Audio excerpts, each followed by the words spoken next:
A Serbian athlete, a giant of a man. He stands about 7 feet tall, wider shoulders than mine. He plays center for the Denver Nuggets in the NBA. His name is Nikola Jokic.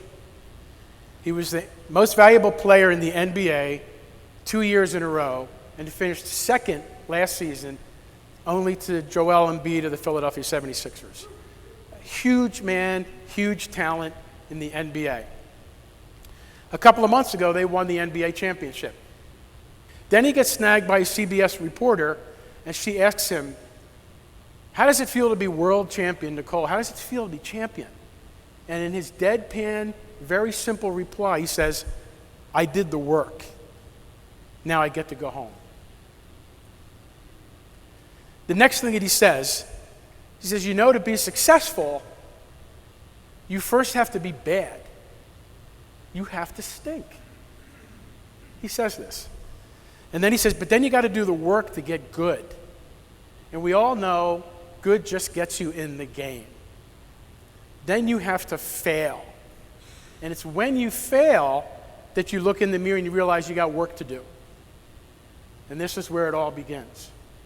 Interweaved amidst all of that bad, good, and failure are two things. A dose of humility, okay, and a lot of work. Another example, Stephen Curry. He presently plays in the NBA for the Golden State Warriors. He too is an MVP multiple times. He too is an MVP in the big game itself. And he too is a champion. It's already said, and he's still a player, that he's the greatest pure shooter that ever played the game. I saw him shoot and score 10 shots in a row from half court. From half court. That's like me shooting the ball to that American flag. He got it 10 times in a row. And the only reason he didn't get 11 is because he moved to another place on the court. That's all.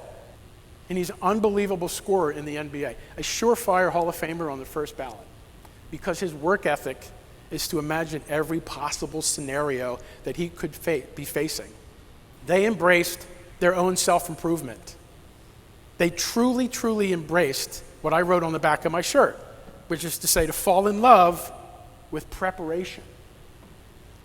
The last words that Nikola Jokic said in his interview in that game, the end of his interview, he said, "My team, we did the work, and it was our turn."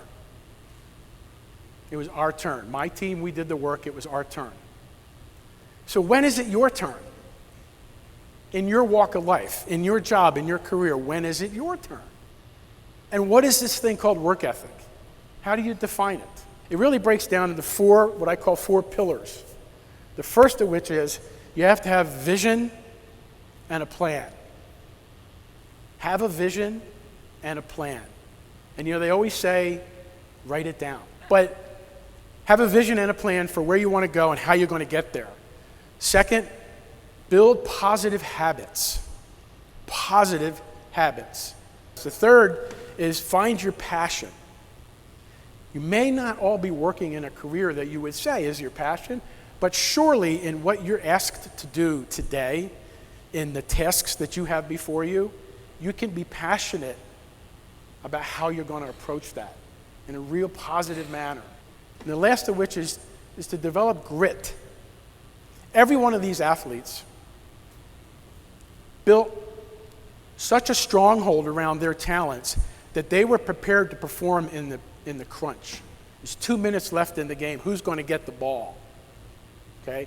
Same analogy in business. You need to get a proposal out on Friday.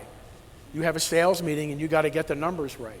There is something that you have to meet, an expectation. Do you have the grit to be the one that's going to do it? When you network, do you play up?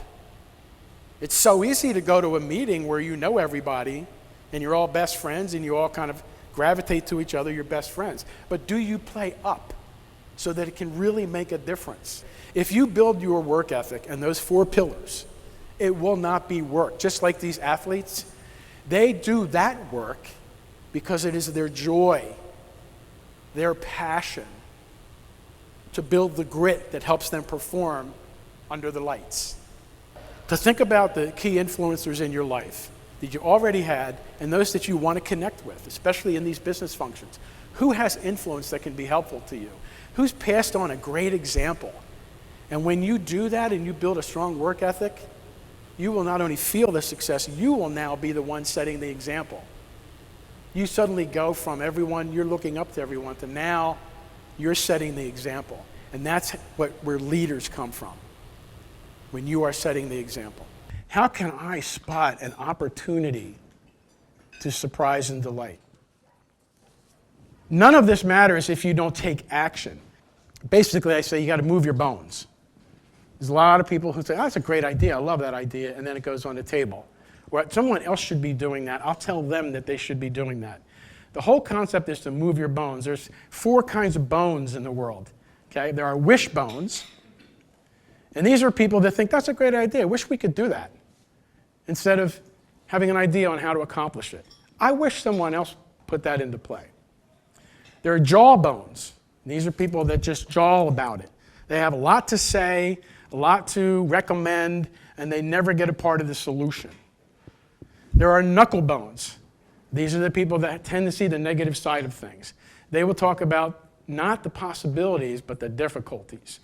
They will say, what's wrong with that whole scenario? And the one that you've got to find and choose to be a part of is the backbone. You've got backbone and conviction, and you're going to put that idea, that concept into play. One of the ways to do that is in your organization, maybe is to appoint an ambassador of customer care.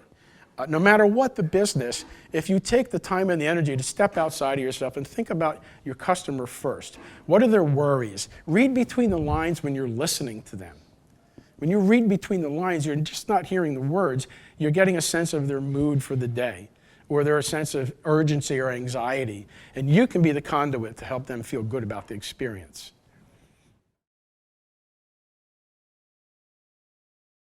People who look with admiration at, say, a surgeon or an astronaut, maybe a teacher or a professional athlete, maybe an actor or a singer or even a community leader, and they choose to not accept limitations perhaps they're putting on themselves.